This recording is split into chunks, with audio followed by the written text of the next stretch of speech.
उज्जैन में कर्मयोगी स्वर्गीय कृष्णमंगल सिंह कुलश्रेष्ठ की प्रेरणा एवं पद्म भूषण डॉक्टर शिवमंगल सिंह सुमन की स्मृति में सामाजिक सद्भाव के उद्देश्य से अखिल भारतीय सद्भावना व्याख्यान माला का आयोजन किया। व्याख्यान माला के अंतिम दिवस वक्ताओं ने अपने प्रेरक उद्बोधनों से श्रोताओं पर गहरी छाप छोड़ी। भारतीय ज्ञानपीठ में आयोजित सद्भावना व्याख्यान माला के समापन दिवस पर प्रमुख वक्ता इंदिरा गांधी राष्ट्रीय कला केंद्र के कार्यकारी और अकादमी प्रमुख डॉक्टर सच्चिदानंद जोशी ने कहा कि भारत में कला का उद्देश्य केवल मनोरंजन नहीं बल्कि आत्मरंजन और ईश्वर आराधना रहा है। दुर्भाग्यवश औपनिवेशिक शिक्षा पद्धति ने हमारे कला के प्रति दृष्टिकोण को विकृत कर दिया। वे लोग अत्यंत दुर्भाग्यशाली है जो महंगे कपड़े, उत्पाद और उपकरणों की चकाचौंध में कला से दूर हो गए हैं और जीवन को तनाव एवं अस्वस्थता की ओर ले जा रहे हैं। यदि हम सुबह उठते ही मोबाइल पर संदेह पढ़ने लगते हैं तो रात्रि की मीठी निद्रा से मिलने वाली ऊर्जा से वंचित रह जाते हैं। इस अवसर पर तमाम शिक्षक जन, बौद्धिक जन व पत्रकारगण उपस्थित थे। तो कला कभी भी लीनियर नहीं रही।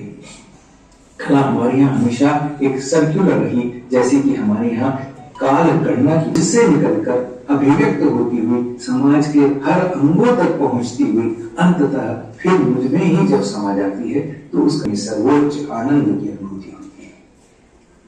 कला को अगर हम इस दृष्टिकोण से देखें तो हम समझ सकते हैं कितनी बड़ी भूमिका अदा करती है। हम किसी भी व्यक्ति से सामान्य सा प्रश्न पूछें और उसके उत्तर को हम जानें तो हमें आश्चर्य होगा। आप अगर किसी व्यक्ति से पूछें कि आप अपने आप को क्या कहलाना पसंद करेंगे, शिक्षित या सांस्कृतिक, अगर हम अंग्रेजी में कहें तो एजुकेटेड या कल्चर्ड, स्वाभाविक उत्तर आएगा कल्चर्ड। तो हम इस व्यक्तित्व का एक तरह से समाज में प्रदर्शन करने में कला अपनी महत्वपूर्ण भूमिका निभाती है।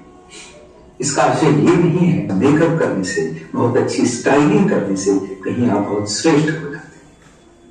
इसका आशय ये है कि कला आपके शरीर के अंतर्मन से वो कैसे अभिव्यक्त हो रही है, उससे आपके व्यक्तित्व की प्रतीति होती है।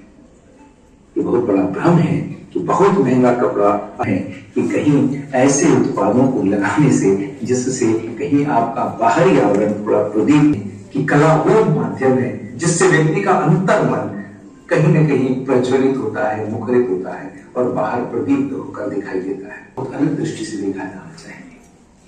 ये दरअसल उस व्यक्ति की संपूर्ण किस तरह से उसकी चेतना समाज में अभिव्यक्त हो रही है, किस तरह से उसकी चेतना समाज में हमें समझ में आता है कि कला का प्रभाव क्या है। इसलिए जब हम व्यक्तित्व के विकास में कलाओं की क्या भूमिका है तो हमें सोचना होगा कि उस व्यक्तित्व की हमारी परिभाषा क्या है। यदि आपके सामने पहली बार प्रस्तुत होता है तो उसका जो बाहरी आवरण है, लेकिन हम उसकी छोटी छोटी बातों से समझ सकते हैं कि उस व्यक्ति के अंदर उनके आपके कमरे में या आपके कक्ष में या आपकी परिधि में आने का ढंग, उनकी